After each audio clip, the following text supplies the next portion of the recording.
Welcome inside the den here, FOX5 Studios, for a brand new edition of Dry Heat with Mike Davis. Listen, you guys love Harry Potter. Everybody loves Harry Potter. I remember when my parents were begging me to read something, to do something constructive. So what did they do? They went to Barnes & Noble. They got me the Sorcerer's Stone, the first Harry Potter. And of course, you fall in love with the characters, the voice, the writing, and then all the movies, right? Well, guess what? There's 7 books. But here in Las Vegas, you can see all 7 books like this. We're gonna make it a sandwich. It's condensed into 70 minutes. A great 70-minute show here at the Horseshoe. It's called Potted Potter. Now, we have the 2 stars with us here right now, James and Toby. Toby, you're a newbie. Yeah. But James, you and I have done a lot of stuff on TV together. Yes. We've dressed up. Yes, we have. We've dressed up. You've slapped me. I've got revenge. I made you dress up as Hermione. You did. Yes. And you're my first interview, actually. In all of Las Vegas, I believe you're my first interview I've ever had. And thank you. It was a lot of fun. We've done it multiple times. When I go around town, when I'm at Albertsons, when I'm at Smith's, when I'm at Trader Joe's, do people come up to me and say, you are almost as hot as Emma Watson, as Hermione? Do people say that to me? No. But do I feel it occasionally? Listen, Yes. 6 years of shows. Yeah. You have about how many under your belt, James? Honestly, close to maybe 1,200, maybe 1,300. 1,300 shows. Yes. And I just want to say a quick point before we get to Toby, because listen, true acting, the art of acting, when you think of Laurence Olivier, you probably think of somebody like me. That wasn't funny. When you think of Gregory Peck, and just somebody who just oozes masculinity, intellect, just a delicate elegance. Yes, that is not our show. But what I'm trying to say is when you think about the stage and true actors, the Laurence Oliviers of the world, well, it all kind of stems from this English notion of theater with Shakespearean theater where it was raw. It was these tremendous actors playing a multitude of roles, dispersing an incredible amount of script and words on a live stage to an audience. And that's kind of what is living at the Horseshoe right now with Potted Potter. James, the amount of words that come out of your mouth. Goodness me. Yeah. I mean, the amount of just knowing this stuff down hard. Yeah. It really does liken and feels a lot like Shakespearean theater to me. Yeah, it is, and that's a fair assumption actually. There's and actually to Shakespeare's credit, like breaking the fourth wall. Right. The show is also very interactive as well. Like we love that. If we probably speak. Well, we speak a mile a minute, actually, because we have to do, it's 70 minutes of just so many words and so many costume changes. It's truly, truly fun to do. And, we encourage the audience to, boo and hiss and yay, like all that stuff. It's actually has its roots in British pantomime, actually, which Toby has some experience doing, actually, a traditional English pantomime. It is... Yeah, it is. The concept of the show is pretty much just pantomime. Pantomime in the UK means something a little different. It's all about like larger than life characters and getting the audience involved. And it's every single Christmas, every theatre across the UK will do a Christmas show, which is a pantomime, and it's all about men dressed as women, women dressed as men, and just being loud and childish and silly, and it's family friendly, and that's essentially what our show is: loud, childish, and silly. And that's what you are. You are loud. I'm childish, and I'm silly. And you're very listen, silly, yes. It's funny that you bring up Christmas, because Christmas is kind of where it all started for you. So you're English, you're Scottish. I'm sorry, but you guys are working together brilliantly. Just to talk a little bit about your backstory, Toby. So you're Scottish, you're auditioning for things. You had a couple little things here and there that you were a part of, but you're a stock boy at a supermarket, and you get a call from your agent for an opportunity with a Christmas show with the creators of Potted Potter. Explain that to us. Yeah, so Dan and Jeff, who wrote this show, they went on to write a Christmas show, and my agent contacted me and said, hey, they want you to audition for the swing role for this Christmas show. So I went and I did it. It was terrifying. I didn't know how it went in the audition. I read for the straight man part, And they went, do you want to read for the clown part? And I was, all right, cool. And sort of left, went back up to Edinburgh from London and forgot about it. And then got cast in it. And then they liked me so much, they just went, hey, do you want to do Vegas? And I was like, do I? Yes, of course I do. So I feel very blessed and very lucky and very grateful. And there's this Abbott and Costello, the straight man and the clown component coming into work. You got 40 shows under your belt. As a kid from Scotland, now performing on the Las Vegas Strip, what does this feel like to be an entertainer on the Las Vegas Strip, the entertainment capital of the world? It's completely surreal. It hasn't really sunk in. I mean, even driving to the studio today, I was like, oh my God, we're in Vegas. This is crazy. Yeah. Like, I would never have imagined a year ago that this is where I would be. And I'm just going to ride the high because it's great. 6 days a week at the Horseshoe. Wednesdays it's dark. You can go see Potted Potter, Horseshoe Las Vegas. It's incredible stuff. And James, your background is fascinating as well because you're delivering these lines, your performance, and the amount of stuff that you got to handle. It's pretty remarkable. You got a lot on your plate, and you studied at SCAD. You're from English. You went to SCAD. Yes. You also did a lot of Second City work. Tell us a little bit about the Del Close method, the yes and how things from SCAD and Second City really inform your performance here and what you're able to do on the stage. I honestly would not be where I am if it wasn't for that background and that training and stuff. A lot of what Second City teaches is like a lot of character-based stuff. It's how do you affect the other person? How do you affect your how does your character affect the other character, and vice versa? Acting is reacting, and so like with all the Second City training and stuff, for this it helps out. Because our characters are luckily they are so different. They are so different. Our approaches to the Harry Potter books are just they're perpendicular. They are not aligned. So a lot of where the comedy also comes from in our show is what I know to be true about Harry Potter and what we all expect about Harry Potter is just corrupted by everything that Toby does because he knows nothing about Harry Potter. And I think true to form, are you a huge Harry Potter fan outside? I've seen the movies. Okay, seen the movies, right, but I haven't read the books. But it's a brilliant construct because it's just funny to have somebody who's so well versed than somebody who just looks like they got plucked from a CVS, from a supermarket, right, from a stock boy. Yeah. And that's just what is good for the audiences as well. Because if you're a huge Harry Potter fan, then you'll not that we're picking sides, but you'll be more inclined to want things to go right in the show.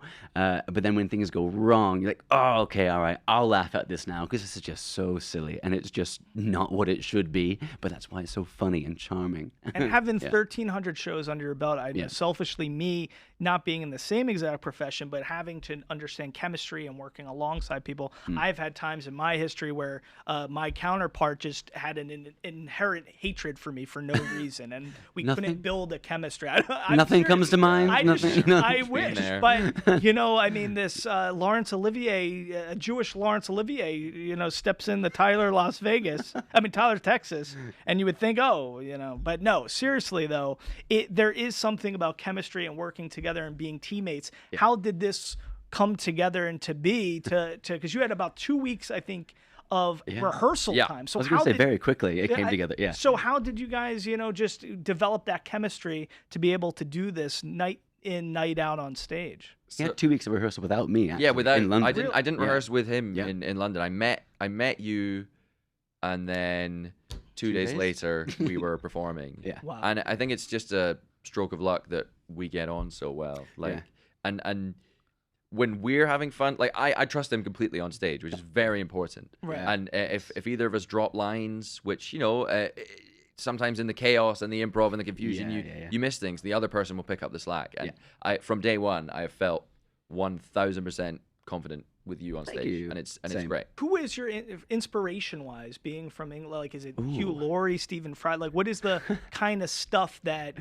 Because you have, there's always an intellectual quality that comes into the mix with That's why. Yeah, and there's actually, always something. I'm from New Jersey. It's probably like Scotland. It's similar kind of. There's an innate kind of elegance and je ne sais quoi about like the way. I don't know. Isn't there? That's probably where some of the hatred stems, probably. Too, right? But seriously, like there's a Hugh Laurie kind of like. It's smart, dumb humor. Right. That's what it is. Like there's moments in the show like when towards the end when you're Snape, where we would just call back like 5 different things that happen at the beginning of the show, and it's always those moments where the audience is like really laughing because like, oh, I remember that, and like it's those little things of like, that's what makes this dumb comedy show smart, because you have to know just what makes people laugh. So who do you rank? How do you rank your inspirations? I want to know. Oh goodness. Okay. Funny you mentioned Hugh Laurie. I love Hugh Laurie. Yeah, you give me Hugh Laurie vibes. Thank you very much. I love Hugh Laurie, and also, I mean, I can't hold a candle to him, but Jim Carrey, he's just amazing. Him and also Robin Williams. And what I really like about Robin Williams, he's really good at doing like the heartfelt stuff. And the comedy. That's who I really, really gravitate towards. Really? I don't know how much I give off of those vibes, but that's who I look up to. Yeah, so. I have a lot of Robin Williams, especially when I'm eating carbs. I got the flubber thing going. Tell us though, Toby, what about you? You got very excited when he mentioned Robin Williams. So Robin Williams was obviously like the Olympic gold medalist of like free association. Like explain what free association means. So. The way I sort of interpret free association is I usually put that on my Hinge dating profile. But continue. Yeah. I'm using it in the wrong sense. It's like a sort of the way Robin Williams did it was like a very manic form of improv, right? Where he would find a thing, whether he got it from the audience or and then it would just spiral and snowball into this wild tangent that was just hysterical. And it's something that I'm very inspired by. It's very Andy Kaufman-esque. He is a guy who kind of started a lot of that, and that broke into the Robin Williams, and then you see elements of Jim Carrey and Robin Williams as well. I'm personally, I find it really difficult to write jokes, but finding things off the cuff on stage, like it is a joy for me as a performer to find that, and then for the audience to pick up on it and enjoy it as well. When a random piece of improv hits, there's no better feeling. I don't know how to describe it. Like, it's amazing. Yeah, it's it's because it's kind of, you're capturing a moment in time, and it can't be really recreated. And the Second City stuff really, Del Close is really, that's the trained concept of all the Second City improv. It's basically yes and. You know your stuff. Listen, I'm not just a pretty face, I do know certain things. But yes, so like the yes and component, explain that to us, because Del Close came up with this construct. It's being the ultimate teammate, right? Yeah. So like I could walk into the room, onto the stage, and I could say, "Oh, Toby, here's these flowers that I've given you. And what would you want to say?" You're really throwing me on the spot there. What am I doing with these flowers? Yes, and Oh my God. Good. End of improv. Yes, and no. So basically, like you're just agreeing to what your scene partner says. It's sometimes like people can get caught up with like, oh yeah, these are the flowers that I. Well, hang on. I just shot myself in the foot there. Here are the flowers, and you could say, "Oh yes, the flowers that we stole from my aunt's funeral," or something. Right. I don't know. Just as long as you're agreeing to whatever is being brought to you. If you were to walk in and say, "Here are these flowers," those aren't flowers. That's a glass of water. Instant kill. You've shot this. There's a great, one of my comedic heroes, Steve Carell, which is kind of fascinating because in America we love, of course we ripped it from the Brits, The Office. I do love. Everything Ricky Gervais is a genius. I'm a huge fan of his. But I do think the American version is better. And Steve Carell has a tremendous scene in one of the Office episodes where he's taking improv classes at night. Yeah, I haven't. You haven't seen it. It's actually one of hysterical. It's actually one of the funniest things ever. And the reason why The Office is so great with Steve Carell is because he's a mixture of both of you. He thinks he's Hugh Laurie, but he's really the clown. But he's not in on the joke. So that's why it's so tremendous. But he's taking improv classes at night, and literally, and Ken Jeong's in the scene. There's a lot of great people. But what he does is his yes and is always the same thing. You know, everybody, you know, drop on the floor, Detective Michael Scarn, and he just brings a gun for every situation, and then he starts shooting every single person in the scene. And it's just the great, and everybody's like, we're taking your gun, like, okay, we're taking your guns, and he like, okay, and he's like putting his fake guns. It's amazing, right? Right. It's just one of the, so I don't know, but I always crack up when I see that. But yes, there's a lot of elements that you guys are possessing in this show because it is that rehearsed high level Shakespearean level of actors on a stage, old school tendencies, but at the same time, you're bringing and incorporating the Second City elements as well. Yeah, I was actually just going to say that, like, that also luckily keeps it fresh for us because like Toby does a lot of improv during the show, about with 30%, I want to say. Yeah, it's my job in the show to just derail the narrative as much as possible. He I'm does it trying very, to make very you well. sweat as much as possible Yeah. because not only is it funny for the audience, it's just very funny for me. Has anybody ever told you look like a young David Bowie? Young David Bowie. Wow. My goodness, I've never had that. Yeah, you have a little. But David I'll Bowie. take it. I did dress up as Ziggy Stardust. You For did? a party once. Yeah. You could have pulled that off. Yeah, it was good. I Did you bleached play my guitar? hair and dyed it orange. I didn't play guitar, but I did look ridiculous. See, nice. that Wow. was quick. That's the first line, I believe. Ziggy. Ziggy played played guitar. guitar. I saw what you did there. Thank How is it being two performers in Vegas, coming to the entertainment capital of the world? Cool. Explain to us kind of as you're growing up, you're young kids, you're thinking about aspiring to be entertainers in this business. What does it feel like to have a show on the Las Vegas Strip? Explain that feeling to I'll me. just hop in real quick. That does not get old. It doesn't? No, honestly, there's me and my friend Will. We have this phrase whenever like something like magical happens, or whenever like there's like a really nice sunset, or something. It sounds really really funny, but multiple times I have a wow, we live here moment. Because like, you know, ask me 5 years ago, you know, would I be in Vegas? Like, no, never. Like, this is not on my radar. You know, it's honestly cheesy, but a dream come true, and a dream I didn't know that I had until I was in it. It just does not get old for me. Still, it's a special thing. And what about for you? 40 shows in about. Yeah, It's very surreal. I kind of have this. I think back to 4 years ago, during COVID. I got my first agent. I graduated during the COVID pandemic and things like that, and working like graveyard shifts at a supermarket, and just thinking, I guess this is never gonna happen, and then I sort of took hold of a mantra, and it's very cheesy, but my mantra is something will come up. Something always comes up, okay? And I don't really plan past next week.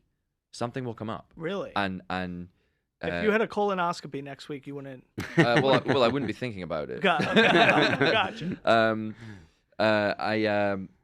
I have a story there, but I'm not going to tell it. about a colonoscopy. Yes. No, but yeah. So the Christmas show that came up very quickly, and then You're working you're doing the graveyard shift at the supermarket, and that comes up. Something comes up. Your agent calls you and says, "Hey, we got this audition. Do you want to do it? Do it. Get the job." And then off of that, this comes up. And now, when you're doing that audition, this is your big break, right? I'm assuming that audition, right? So I'd had a couple of shows before then, but I come from a working class background, so when the work is not forthcoming, I have to just find whatever job will pay. Right. So I was working.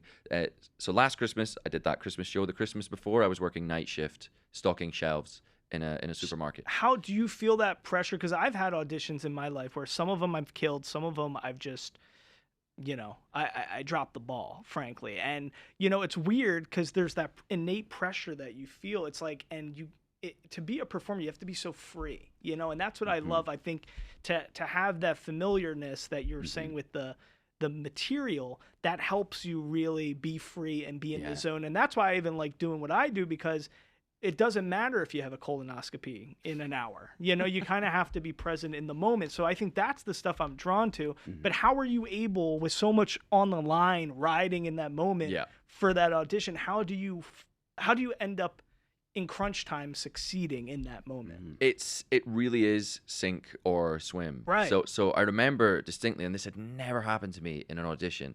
I go down, I take the train from Edinburgh to London, and I go into the audition. And I was actually auditioning for the straight man role. Oh. Really? And I went into the room and I developed a tremor, my leg, and I couldn't stop it. I was just, my leg In was the shaking. audition? In the audition, and I couldn't stop it. And They're probably, this guy's on crack. yeah, and I well, I might have been. And I read the part, and I was just like, this sucks. This isn't right. So you And think you had a tremor because you were nervous? I was that terrified. nervous. Yeah. I really struggle with auditions. Really terrifying. And they said, hey, why didn't you try reading for the clown part? So they gave me the sides, and I went outside for 5 minutes and just read it and went, okay, we'll try this. Went back in, and I thought I auditioned for the clown part fine, but they obviously liked me because then they cast me, and so I never try and hyper focus too much on what I've done in the audition room because I genuinely don't know. Yeah. I don't know if they've liked it or not. Wow. It just, I'll get the call or I won't get the call. And you'll never know. And like that is like probably one of the hardest things, like, especially if you want something so bad. Yeah. And like you might not hear about it. Right. And then That is with performers. It's wanting something so bad, but you also have to be free enough to say, if I don't get it, I don't get it. And I think that's when a lot of the success comes. It's so fascinating. So, wow. So now you're 40 shows under your belt. You got like 1,700. Quite a bit more. And yeah. tell us when people, so at the Horseshoe Las Vegas, 6 years of the Potted Potter. It started 20 years ago, back in just a bookstore in London. Pretty incredible stuff. And now 6 years here, Horseshoe. What are the days? When can people and families come out and see this show? Every day. No, every day. No, except for Wednesdays, actually. Wednesdays Every is the day only dark besides day. Wednesday. Yeah. We have 7 p.m. nightly shows, and then we have for the kids. We also have Tuesday matinees and also the weekends as well at 2 p.m. Every day besides hump day, ladies and gentlemen. Yes. That gets us to your dating life. What is, see that transition? Nice. Smooth. It's beautiful. What I would assume this is what I'm competing with on the Las Vegas scene. These elegant, accents. Is this what are you guys? How is it working for you, Toby? You've just moved here. What's the dating scene look like for you? You have a lot of rings on your. I don't think these are just sporting rings. Yeah, these are family heirlooms that will not be getting pawned. Gotcha. Okay. Good. Make sure you don't. Well, it depends how well I do on blackjack. You've only been here for a few months. Yeah, We'll see. exactly. You might find those rings somewhere. No, I have a fiance back home. You do? So So you're doing long distance, right? We're doing long distance, yeah. He's coming to visit in September, and I'm looking forward to it. But no, the scene is people do like the accents. I have noticed. There's a lot of heavy. Is he Scottish or English? He's Scottish, yeah. He's Okay. from Aberdeen. Yeah, because of course you want to do English, of course. Yeah. So and how does that work? Tell us, everybody at home. I want to, as we're wrapping this up, give us a little advice. You see that camera right there? I want you to talk into that camera for us. How do we make a long distance situation work? Communication. Always communication. If the goalpost needs to shift one way or the other with regards to boundaries and things like that, have the conversation. My God, the key to every single relationship is honesty. Why are you going to mess something up by doing something stupid and not telling them? And Just now, tell them. is he an accountant or is he an artist like you? Like, how does these things work? Is it better to be with somebody similar or somebody different? So he's a creative as well. We met at university. He was a year above me, and I kind of just kept following him around until he was like, "Fine, let's go for a drink." Really? And Persistence. no, it wasn't. That makes me sound terrible. Why did I say that? But I remember. I distinctly remember the first time we met. He went, "This is just coffee. Okay, we're just having coffee." And I went, "All right, I get you." What, did you have a tremor? Did you have a tremor on that first date? No, I think I was just oozing teenage confidence. Wow. And 7 years later, we're still together, and it's great. And how do you know it's love? Yeah. He told you. puts up with me. He puts up with me. There you go. That's all I can ask for. It's romantic, I think. I think certainly the headaches have stopped since I've come over here. See So that- he's definitely much more relaxed. See, we've learned a lot. And James, what's the update on you? I know I hurt your chances probably with a lot of things when you've dressed up as girls together on TV. Yes, yes. We've done a lot of things. You know, if for the right woman, that would do it. Actually, no, I am single in Las Vegas, which sounds wonderful. Yes. However, no. My biggest thing, actually, I'm gonna call myself out here, is communication. Is it? Yeah. You know, I'm an overthinker. Same with I me. think a lot. Yeah. Are you Jewish? No. Okay, wow, fascinating. It's a prerequisite in our religion. But no, I'm an overthinker. Yeah. Too. So tell me what you were gonna say, because I'm curious here.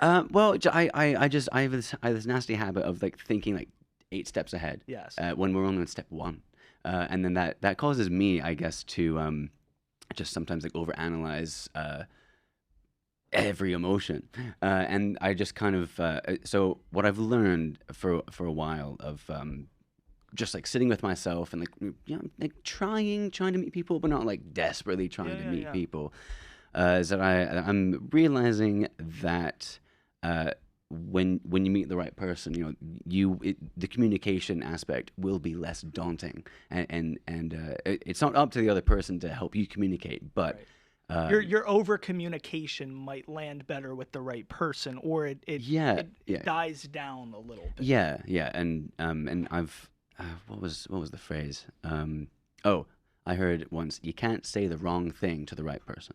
See, I like that. True. Yeah, and doesn't mean you have to like make the other person into the right person, or they'll do that for you as well. I think you know, it was also that song, when you know, right, type of thing. Do you feel yourself, like, I know I suffer from this, but do you feel with the overthinking, sometimes you're thinking 8 steps ahead, you're a genuine person, you feel so much, you're a sensitive person.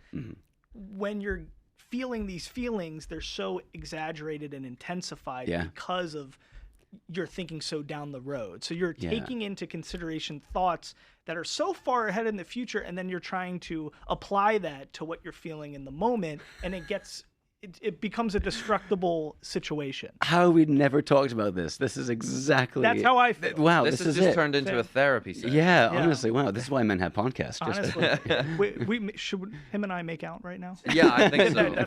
We've actually, there's a chaise long just off camera there. Yeah. But no, that's how I feel. And then when I'm dating, I feel like I'm doing that to so many of the people that I go out with, because it's, you know, so I've learned certain boundaries for myself to kind of make it less intense, you know, and I think that's a helpful thing. But, yeah, my biggest fear is hurting anyone. Yeah, I don't like doing that, and so that kind of gets in the way, like where I try and plan so much, because I want to avoid disruption, but then that just kind of look.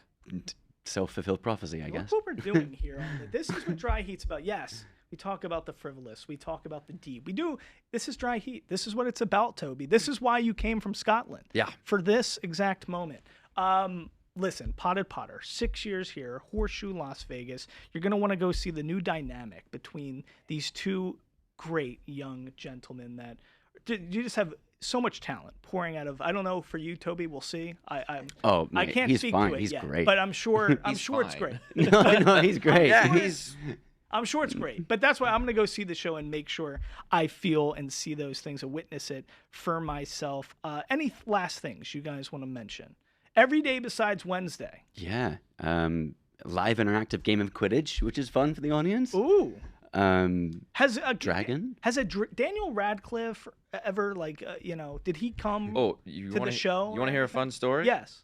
Okay, so when this show was doing the Edinburgh Theatre Festival, many years ago, J.K. Rowling came to see the show, and this Scottish usher or front of house lady didn't recognize her, and the show was sold out.